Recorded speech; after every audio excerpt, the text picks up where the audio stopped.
21, Sam Bankman-Fried said that he bought you out, your stake in the company. I imagine he transferred funds to you, likely somewhere between $2 and $3 billion. Is that right? I remember it was $2.1 billion at the time, and a big chunk of that is in FTT tokens, which are now worthless.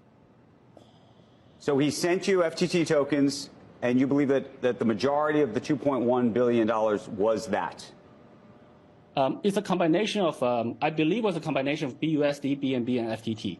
I don't know the exact combination now, but it's probably about, I don't remember exactly, but FTT is a big chunk. And that's why we still had, like, even after the FTT price dropped over the last year, we still had $500 million worth of it, $580 million worth of it on the day when we transferred from the address we received a year and a half ago. We never touched it. We actually kind of forgot about it.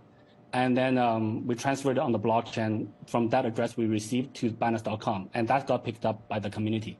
So in this industry, everything's very transparent.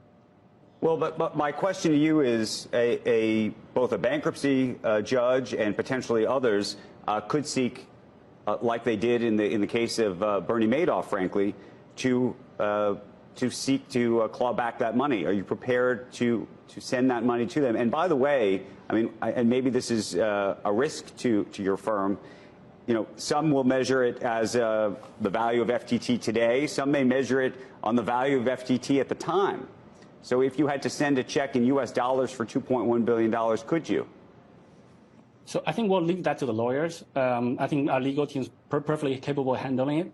My expectation, though, just from common logic, is that there was a lot of spendings after that transaction in the more recent times FTX done to Miami, football stadiums, referees, sponsorships, even to Calvin himself. But would you be able to handle it if somebody asked you for $2.1 billion back? Would that be okay? Would you be able to still withstand things?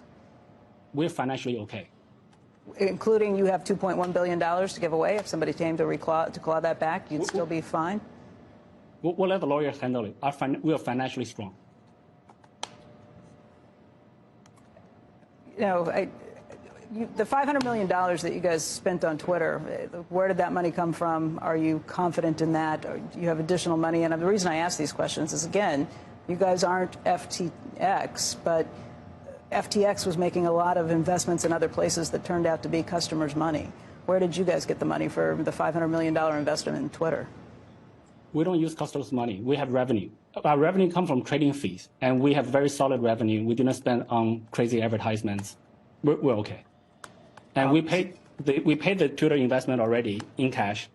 Was done. It was not customer money. That I can guarantee you.